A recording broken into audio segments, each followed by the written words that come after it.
ময়মনসিংহে মোট কেন্দ্র কতগুলো আর ঝুঁকিপূর্ণ কেন্দ্র কতগুলো? ময়মনসিংহে 1365টি কেন্দ্র আছে, এর মধ্যে 583টা কেন্দ্র ঝুঁকিপূর্ণ আমাদের জেলা প্রশাসকের সূত্র অনুযায়ী আমাদেরকে জানিয়েছে। বেশ, তো এইখানে এই নির্বাচন পরবর্তীতে বিভিন্ন সময় আমরা যে সহিংসতাটি লক্ষ্য করি, এর কিছু আজকে আপনারা করতে পেরেছেন এবং প্রশাসনকে জানিয়েছেন এই জাতীয় কিছু? প্রার্থীর যে নির্বাচনী মাঠে আছে তার অবস্থানটা ভালো না, পরিসংখ্যার মাঠ থেকে আমরা এটা তুলে নিয়ে আসি। এই সময় যারা প্রভাবশালী প্রার্থী থাকে, প্রভাবশালী দলীয় প্রার্থী থাকে বা রাজনৈতিক আদর্শ থাকে, তারা অনেক সময় প্রভাব বিস্তার করতে চায় বা সাংবাদিকের উপর একটা মানে অন্যরকম ভাবে মানসিক টর্চার বলেন বা অনেক সময় আমরা দেখেছি বিভিন্নভাবে শারীরিকভাবে নির্যাতন বা আক্রমণাত্মক হয়ে থাকে। আমরা কিছু ব্যতিক্রম বিষয় দেখেছি, যেটা ওয়েলকাম জানানোর মতো, পোস্টাল ভোট। আগে কয়েদিরা কি ভোট দিতে পারতো? এটা আসলে বাংলাদেশে প্রবাসীরা যারা আছে বা চাকরিজীবী যারা আছে, কয়েদি যারা আছে, তারা এইবার প্রথম মনে হচ্ছে ভোট দিচ্ছে। ফলে নির্বাচন কমিশনকে, তো বর্তমান সরকারের সেই উদ্যোগকে আমরা স্বাগত জানাই।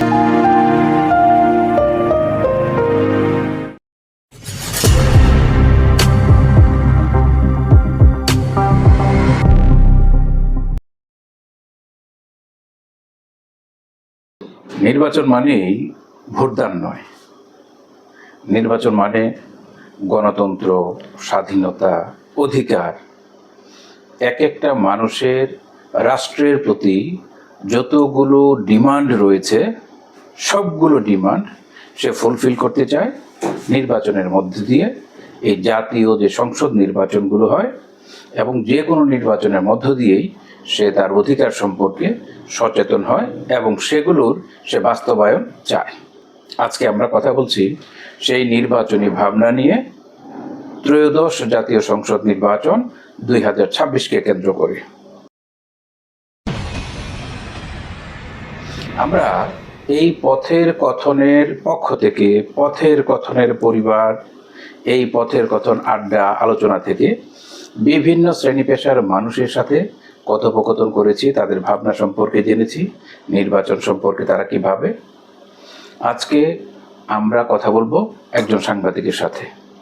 সে যেহেতু মাঠ পর্যায়ে নির্বাচনকে কেন্দ্র করে ঘোরাফেরা করছে, তো আমরা জানতে চাইব যে বিষয়টি সকলের অবগতির মধ্যে নাই, সে তার চেয়ে একটু বেশি জানে যে মাঠের বর্তমানে কি অবস্থা, অসঙ্গতিগুলো কোথায়। সে সংবাদ সংগ্রহ করতে যে অসঙ্গতিগুলো দেখতে পেয়েছে, সেই সম্পর্কে আমরা তার কাছ থেকে জানতে চাইব। পথের কথন আলোচনায় আপনাদের স্বাগতম।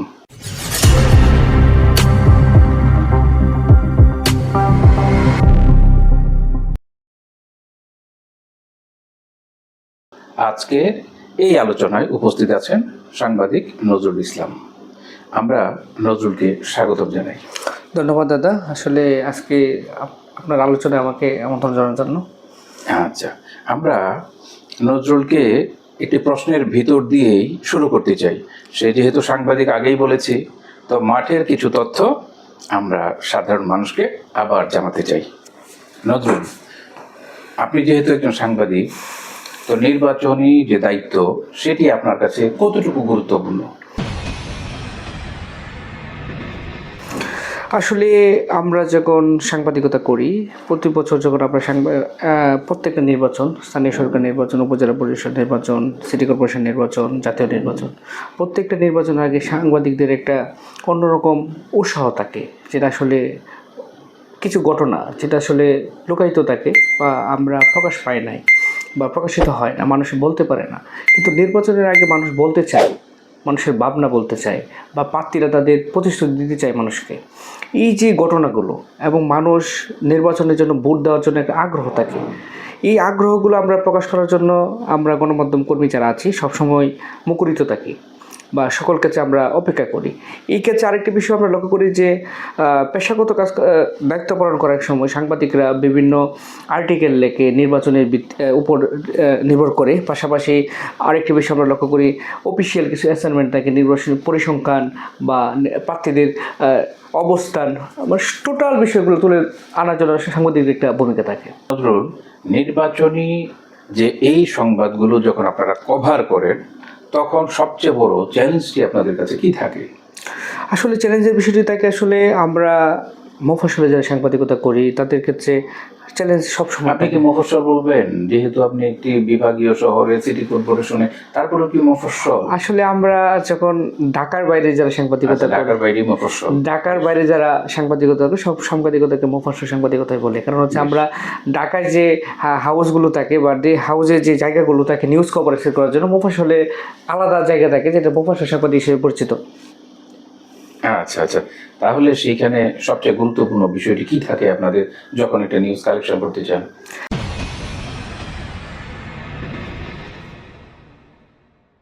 আসলে আমরা যখন নির্বাচনে কাজ করার সময় মাঠে যাই তখন আসলে সাধারণ মানুষের পরিসংখ্যান বা তাদের মতামত আমরা নেওয়ার চেষ্টা করি। কিন্তু আমরা বেশ সময় দেখেছি বা বেশ কিছু জায়গায় দেখেছি, যেটা হচ্ছে আসলে আমরা যখন নির্বাচনে সত্য ঘটনাটা তুলে আসে বা প্রার্থীর পরিসংখ্যান বা প্রভাবশালী প্রার্থীর বিরুদ্ধে চলে যায় বা আপনার প্রার্থীর যে নির্বাচনী মাঠে আছে তার অবস্থানটা ভালো না, পরিসংখ্যান মাঠ থেকে আমরা এটা তুলে নিয়ে আসি।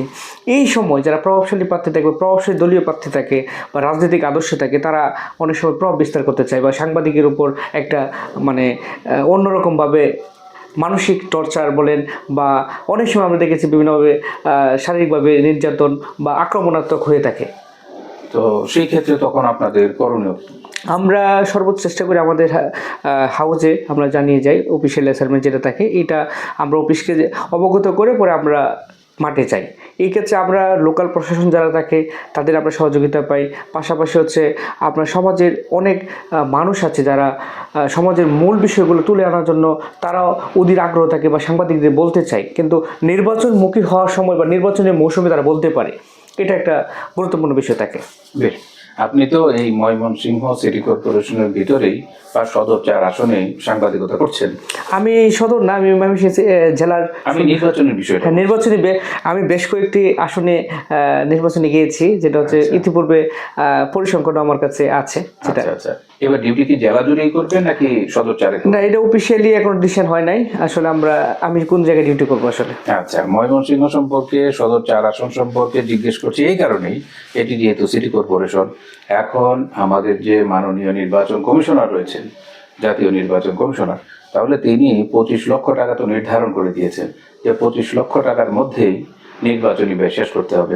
এই সিটি কর্পোরেশনের যারা হেভিওয়েট প্রার্থী তাদের ব্যাপারে আপনি কি বলবেন? তাদের খরচের সীমা এর মধ্যে আছে কি না, এই পরিসংখ্যানটি আপনারাই ভালো জানবেন। আসলে আমরা বর্তমান প্রেক্ষাপটে আমরা যে আসনগুলো থাকে পরিসংখ্যান বলেন, এরিয়া বলেন বা জনপদের মানুষের চাহিদা বলেন বা নির্বাচনের যে খরচটা আসলে 25 লক্ষ টাকা, এটাতে আমি মনে করি একজন গণমাধ্যম কর্মী হিসাবে আদৌ সম্ভব না। তাহলে নির্বাচন কমিশনকে সেই যারা প্রার্থী তারা কি জানিয়েছেন বিষয়টি যে আমরা 25 লক্ষ টাকায় পাবো? এটা আসলে আপনি যেটা বলতেছেন 25 লক্ষ টাকাটা আসলে কাগজে কলমে বৈধতা থাকে, কিন্তু এই বৈধ টাকার বাইরে অনেক টাকার খেলা হয় নির্বাচনের মাঠে। যেমন হচ্ছে আমরা ইতিপূর্বে দেখেছি পোস্টার বন্ধ, এবার পোস্টার বন্ধ, কাপড়ের যে পেনাগুলো আছে এগুলোর কস্টিংটা একটু বেশি। তাহলে আপনি যদি সামান্য কাপড়ের যে ব্যানারগুলো চিন্তা করেন, কস্টিংটা একটা প্রার্থী যে পুরা উপজেলাতে তার এরিয়াতে কাপড়ের ব্যানারগুলো পরিসংখ্যান করেন, এই ব্যানারের যে কস্টিংটা আর পাশাপাশি মাইকিংয়ের ব্যাপার, প্রচারের যে ব্যাপারটা, এই কস্টিং আপনি চিন্তা করেন। তা বা পরে নির্বাচনী এজেন্টের যে যারা থাকবে তাদের ক্ষেত্রে যে কস্টিং থাকে, এই চিন্তা করলে আপনি চিন্তা করেন যে আসলে কতটুকু সম্ভব। মাইকিংয়ের বাইরে কি আরো কোনো প্রচার আছে? এখনও আমরা দেখছি অনলাইন ফেসবুক প্ল্যাটফর্মে বুস্টিংয়ের একটা ব্যাপার থাকে, আর পাশাপাশি যে আমরা লিফলেট বিতরণ, সব কিছু মিলে প্রচারণা, তাদের নতুন ডিজিটাল বাংলাদেশের ডিজিটাল প্রচারণা চলছে। মিছিল আসলে নির্বাচন কমিশনের পক্ষ থেকে মিছিলের ব্যাপারটা আসলে সীমিত করা হয়েছে, কিন্তু আসলে আমরা দেখেছি ছোটো ছোটো মিছিল হচ্ছে বা গণমিছিল হচ্ছে, ইতিপূর্বে করেছে। আজকে কি নির্বাচনী মিছিল হওয়ার কোনো যৌক্তিকতা বা না, আজকে তো অলরেডি আমরা 10 তারিখ কভার করেছি, নির্বাচনের প্রচারণা বন্ধ। আজকে কি মিছিল হয়েছে ময়মনসিংহে? না, ইতিপূর্বে আমরা কোনো মিছিল লক্ষ্য করি নাই, কিন্তু আসলে নির্বাচনী প্রচারণা আনুষ্ঠানিকভাবে বন্ধ এখন। আমরা কিন্তু আজকেও মিছিলের আওয়াজ পেয়েছি। আচ্ছা, আপনি একটু তদন্ত করে দেখবেন বিষয়টি, যে নির্বাচন কমিশন কি বলছে আর প্রার্থী যারা তারা কি করছেন, বিষয়টি একটু দেখবেন যে কিসের মিছিলের নয়েজ আমরা পেলাম এই অফিস থেকে বসেও। আচ্ছা, তাহলে এই প্রার্থীরা যখন মিছিল করে সেই মিছিলেও কি একটা খরচ হয় নাকি? এটা আসলে দলীয় পথে দেখেছে, আসলে দলীয় কর্মী থাকে তো আসলে খরচটিংটা এটা অনেকটা কমে যায়, বা পাশাপাশি তারা আসলে ভিতরের বিষয় থাকে সাধারণত। তাহলে 25 লক্ষ টাকায় হওয়ার কথা না? আমি যতটুকু মনে করি একটা বড় আসনে, যেটা হচ্ছে পরিসংখ্যান ধরেন একটা আসনে 4 লাখ ভোটার বা 5 লাখ ভোটারের আসন যেগুলো, এগুলোতে 25 লাখ টাকা সম্ভব না। কিন্তু প্রার্থীরা কিন্তু নির্বাচন কমিশনকে কিছু জানায়নি যে আমাদের 25 লক্ষ টাকার ব্যয়সীমা বাড়িয়ে দিতে হবে, এই ধরনের কিন্তু আপত্তি তারা তুলেননি। না, আসলে প্রার্থীরা এটা, আমি এই পর্যন্ত কোনো প্রার্থী, এখন পর্যন্ত কোনো প্রার্থীকে আমি দেখিনি যে আবেদন করেছে আমার পক্ষে 25 লক্ষ টাকা নির্বাচনী ব্যয় সম্ভব না, এটা আবেদন এখন পর্যন্ত আমি শুনিনি। বেশ, এই ময়মনসিংহ জেলায় নির্বাচনকে কেন্দ্র করে কোনো সহিংসতা হয়েছে কি? ইতিপূর্বে আমরা ময়মনসিংহে দেখেছি আসলে এখন পর্যন্ত কোনো নির্বাচনে যে একটা বিষয় দেখেছি, আসলে এক স্বতন্ত্র প্রার্থী কর্মী নিহত হয়েছে, যে হালুয়াঘাটে। আচ্ছা, হালুয়াঘাট যে আসনটি আছে ওই আসনে একজন নিহত হয়েছে। তাহলে সেই ক্ষেত্রে নির্বাচন কমিশন অফিস কি ব্যবস্থা নেবে? এই ক্ষেত্রে তারা এটার বিষয়ে মামলা হয়েছে, আমি যতটুকু আমাকে নির্বাচন কমিশন এবং প্রশাসন পক্ষ থেকে জানানো হয়েছে, কিন্তু আসলে নির্বাচনের আমেজের মধ্যে আসলে এখন পরিবেশটা আসলে প্রশাসন সম্পূর্ণ নির্বাচনের সুন্দর এবং সুষ্ঠু নির্বাচন করার জন্য কাজ করছে, বেশিরভাগ দেখছি আমরা প্রশাসনের ক্ষেত্রে।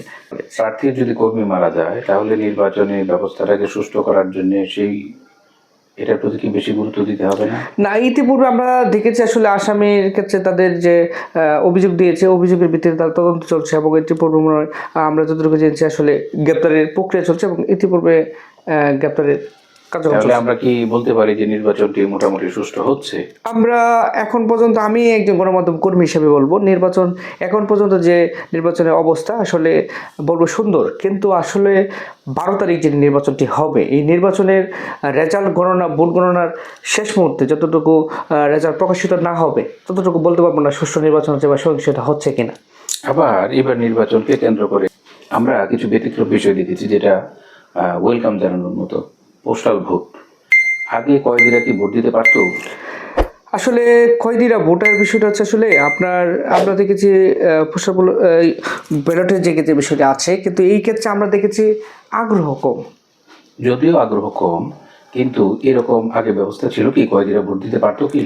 তো এটা আসলে বাংলাদেশে প্রবাসীরা যারা আছে বা চাকরিজীবী যারা আছে, কয়েদি যারা আছে, তারা এইবার প্রথম মনে হচ্ছে ভোট দিচ্ছে। তারা ভোট দিচ্ছে।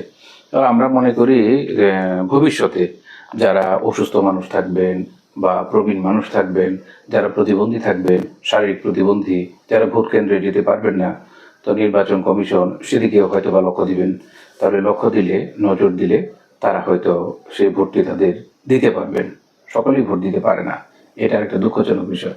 ফলে নির্বাচন কমিশনকে, তো বর্তমান সরকারের সেই উদ্যোগকে আমরা স্বাগত জানাই। না, আমিও আমার গণমাধ্যম কর্মী যারা আছে, সহকর্মী বা আমাদের বিভিন্ন গণমাধ্যম হাউজের পক্ষ থেকে আমরা এটাকে সাধুবাদ জানাই, কারণ আসলে এই আয়োজনটি খুব সুন্দর। কারণ আসলে আমরা যারা কর্মব্যস্ত থাকে, চাকরিজীবী যারা আছে, প্রবাসী আছে বা কয়েদি যারা আছে, তারা আসলে ভোট দেওয়ার সময় সুযোগ হয়ে ওঠে না, কিন্তু এই যে আয়োজনটি করেছে আসলে আমরা চাই এটা আরও সুন্দরভাবে, আরও গোছানোভাবে, আরও বড় পরিসরে, যেটা হচ্ছে যারা এইবার আমরা দেখেছি প্রবাসের যে ভোটের যে পরিসংখ্যানটা, প্রবাসী আমাদের বাংলাদেশে যারা রেমিটেন্স যোদ্ধা আছে তাদের ক্ষেত্রে দেখেছি যে আসলে আগ্রহটা কম ছিল, কিন্তু তারপর আমরা নতুন অবস্থায় যেটা হয়েছে, আমরা আশাবাদী যে আরও ভালো কিছু হবে ভবিষ্যতে। বেশ, আমরা আজকে আরেকটি বিষয় লক্ষ্য করেছি, ওই সম্মানিত সহকারী পুলিশ সুপারকেও কথা বলেছি, তার সাথেও কথা বললাম। আর এই বিষয়টা নিয়ে গতকালকেও আমরা কথা বলেছি, আজকেও কথা বলছি, যে প্রতিবারই আমরা দেখি যখন ভোট হয় তো তখন প্রায় ঈদের একটা আমেজ থাকে। ঈদে যেরকম মানুষ ঘরে ফিরে, এই নির্বাচনকে কেন্দ্র করে ভোট দেওয়ার জন্য মানুষ ঘরে ফিরে, আবার 3 দিন 4 দিন ছুটি, সেই ছুটিটাও কাটাতে চায়। ফলে ভাড়াটা কেমন বেড়েছে? ইতিপূর্বে আমারই কিছু সহকর্মী আমাকে কিছু বিকালবেলা দেখা হয়েছে, তাদের বিষয়টা হচ্ছে তারা ডিসি মহোদয়কে অভিযোগ দিয়েছে এবং এই বিষয়টি অবগত করেছে যে ভাড়ার ব্যাপারটা। আর দ্বিতীয়ত হচ্ছে আমরা দেখেছি গতকাল থেকে আমরা দেখেছি ময়মনসিংহে যে প্রবেশপথ ঢাকা বাইপাস হয়ে ব্রিজ বা আমাদের সম্মুখগঞ্জ যে এলাকাটি আছে, পাশাপাশি বাইপাস আকু বাইপাস সহ যে এলাকাটি আছে, দীর্ঘ যানজট। আমরা গতকালকে, আমি ব্যক্তিগতভাবে গতকালকে রাত্রে দেখেছি, রাত থেকে মধ্যরাত থেকে আপনার সকাল পর্যন্ত একটা যানজট ছিল, পরে সকালে একটু কমেছে, কিন্তু আবার সারাদিনই লেগে যানজট আছেই। আচ্ছা, রাজেন্দ্রপুরে কিন্তু আপনার সড়ক অবরোধ করা হয়েছিল 4 থেকে 5 ঘন্টা। ওখানকার যে অফিসার, তার সাথে যখন কথা বললাম, বললো এখন কিন্তু আমরা যথেষ্ট অ্যালার্ট, ইচ্ছে করলে কেউ ভাড়া বাড়াতে পারবে না, তবে যারা কিনা ওই ইয়েতে করে যাচ্ছে, ট্রাকে করে, পিক আপে, সেই ভাড়াটা তো আমরা নির্ধারণ করতে পারছি না, ফলে সেই ক্ষেত্রে কিছুটা ঝুটঝামেলা আছে।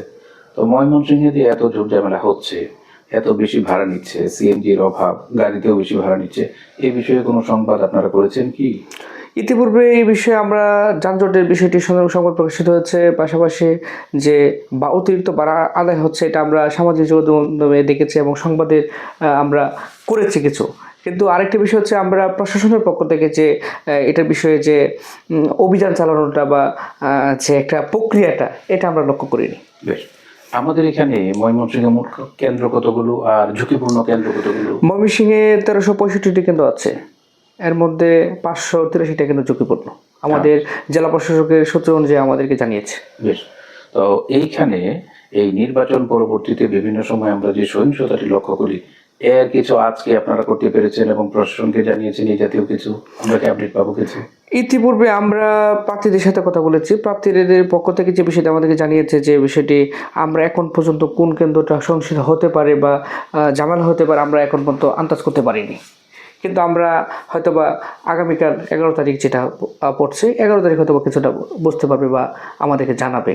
আর সাধারণ মানুষের মধ্যে যেটা আতঙ্কের যে জায়গাটা, ভোট কেন্দ্রে যাওয়াটার ক্ষেত্রে মানুষের মানে ভোট কেন্দ্রে কোনো ঝামেলা হতে পারে কি না, এটা হচ্ছে মানুষের মধ্যে প্রভাব পড়বে যে আসলে ভোট কেন্দ্রে যাওয়ার ব্যাপারে। কিন্তু মানুষ অধীর আগ্রহে আছে ভোট দেওয়ার জন্য। বেশ, আর সহিংসতার কথা যেটা বলছিলাম, সহিংসতা বিভিন্ন এলাকায় যেটা হয় ভোটের পর, হ্যাঁ, নির্বাচনে পাশ ফেলের পর যে সহিংসতাটা হয়, সে ব্যাপারে এই ব্যাপারে প্রশাসনের পক্ষ থেকে স্টেট ফরওয়ার্ড আছে, প্রশাসন সর্বোচ্চ ভূমিকা রাখবে আমাদেরকে জানিয়েছে। বাংলাদেশ সেনাবাহিনী, পাশাপাশি পুলিশ, র্যাব, বিজেপি যারা মাঠে কাজ আছে, তারা আমাদেরকে জানিয়েছে যে বিষয়টি সর্বোচ্চ মানে আপনার প্রশাসনিকভাবে যাদের মোকাবেলা করা দরকার, এটা তারা প্রস্তুতি আছে। আচ্ছা, ময়মনসিংহে নারী ভোটারের সংখ্যাটা কেমন? ময়মনসিংহের নারী ভোটারের সংখ্যাটা পুরুষ ভোটারের প্রায় সমানই। সমান সমান।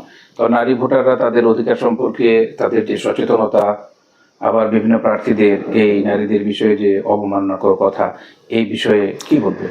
এই বিষয়টা আসলে আমরা যতটুকু জানি, মানুষের মধ্যে আসলে ভোটের মাঠটা হচ্ছে আসলে পরিবর্তনশীল বা পরিবর্তন হয়। এই ক্ষেত্রে সাধারণ ভোটার যারা আছে, নারী ভোটাররা আছে, আমাদের মা বোনেরা, তারা আসলে কি চাচ্ছে বা ভোটের ব্যালটের মাধ্যমে তারা কি প্রমাণ করবে, অপমান জায়গাটা থেকে প্রতিশোধ নেওয়া নাকি, আসলে এটা আমরা দেখার অপেক্ষায়। একজন তরুণ সাংবাদিক হিসেবে আপনার প্রতি সর্বশেষ যে কথাটি, তো বাকি মানুষদের প্রতি আপনার আহ্বান কি থাকবে এই নির্বাচনের প্রতি? আমার আহ্বান থাকবে যে যারা ভোটার আছেন সবার প্রতি আমার অনুরোধ থাকবে বা আহ্বান থাকবে, আপনার ভোট আপনি দেবেন।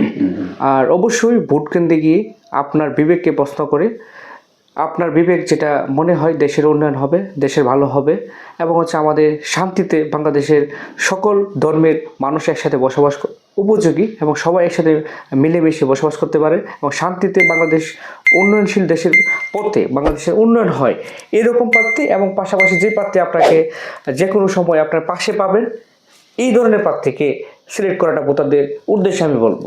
আর সাংবাদিকদের প্রতি আপনার পরামর্শ? আর সাংবাদিকদের প্রতি পরামর্শ থাকবে, আমরা বিভিন্ন রিপোর্টিংয়ে দেখেছি বা আমরা ট্রেনিংয়ে যে বিষয়টি আমরা লক্ষ্য করি যে আসলে নির্বাচন ডিউটি পালন করার জন্য সবচেয়ে মানে রিস্কে থাকে সাংবাদিকরা।